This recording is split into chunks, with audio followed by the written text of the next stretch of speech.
क्या आपने यह सोचा है कि जो दवाएं हानिकारक जानलेवा सूक्ष्म जीवों जैसे कि जीवाणु, विषाणु आदि से लड़ती हैं, उन्हें प्रति सूक्ष्म जीवों क्यों कहा जाता है? क्या आप जानते हैं कि यौगिकों का कौन सा वर्ग प्रति सूक्ष्म जीवी प्रभाव दर्शाता है? चिकित्सीय रूप से शिफ्क्षार, जिसका नाम ह्यूगो शिफ के नाम पर रखा गया है, एक यौगिक है जिसे इमीन के धातु संकुलों के साथ साथ प्रति सूक्ष्म जीवी गतिविधियों को प्रदर्शित करने के लिए इमीन का एक उपवर्ग माना जाता है। आइए इस वीडियो में इस महत्वपूर्ण यौगिक के संश्लेषण को समझते हैं। मानव नेत्र एक संवेदी इंद्रिय अंग है जो प्रकाश के साथ अन्योन्य क्रिया करता है और देखने में सहायता करता है। दृष्टि पटल में शलाका और शंकु कोशिकाएं होती हैं जो रंग में विभेदीकरण के साथ सचेत प्रकाश की संवेदना और देखने में सहायता करती हैं। शलाका कोशिकाएं प्रकाशग्राही कोशिकाएं होती हैं। शलाका कोशिकाओं में रोडोप्सिन होता है। यह एक इमीन है। जब ऑप्सिन नामक एमीन और रेटिनल नामक एल्डिहाइड एक साथ अभिक्रिया करते हैं तो वे रोडोप्सिन बनाते हैं। यह एक इमीन यौगिक है। इस टॉपिक का उद्देश्य अमोनिया की नाभिकरागी योगज अभिक्रिया द्वारा एल्डिहाइड या कीटोन के साथ इमीन के निर्माण का अध्ययन करना और उनकी अभिक्रिया क्रियाविधि का अध्ययन करना है।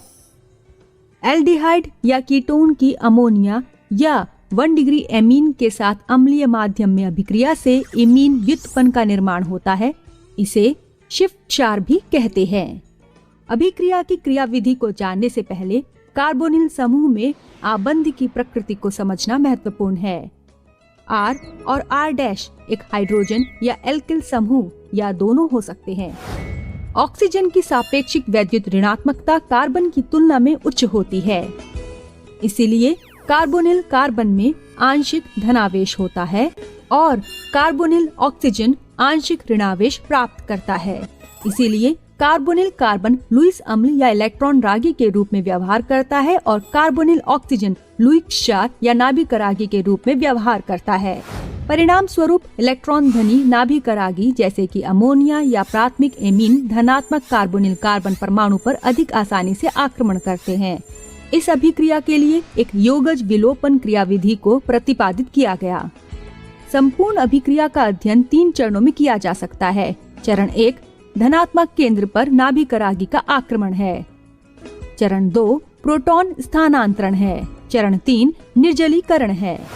चरण 1 अमोनिया या प्राथमिक एमीन में इलेक्ट्रॉनों के एकाकी युग्म के साथ नाइट्रोजन जुड़ा होता है, इसलिए यह नाभिकरागी के रूप में कार्य करता है।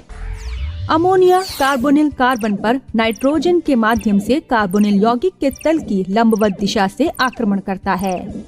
कार्बन ऑक्सीजन द्विआबंध के पाई इलेक्ट्रॉन ऑक्सीजन परमाणु में स्थानांतरित हो जाते हैं और साथ ही नाइट्रोजन कार्बन के साथ इस आबंध बनाता है। इस प्रकार एक चतुष्फल के मध्यवर्ती बनता है जिसमें ऑक्सीजन पर ऋणावेश होता है और नाइट्रोजन पर धनावेश होता है। चरण 2 नाइट्रोजन हाइड्रोजन आबंध का एक इलेक्ट्रॉन नाइट्रोजन परमाणु में स्थानांतरित हो जाता है और एक प्रोटॉन उत्पन्न करता है जो कि H+ आयन है। यह H+ आयन फिर ऋणावेशित ऑक्सीजन में स्थानांतरित होकर कार्बिनोलेमिन बनाता है। चरण 3 अम्ल से H+ आयन कार्बिनोलेमिन के हाइड्रोक्सिल समूह का प्रोटोनीकरण करते हैं। OH2 हाइड्रोक्सिल की तुलना में अधिक अच्छा निष्कासन समूह है।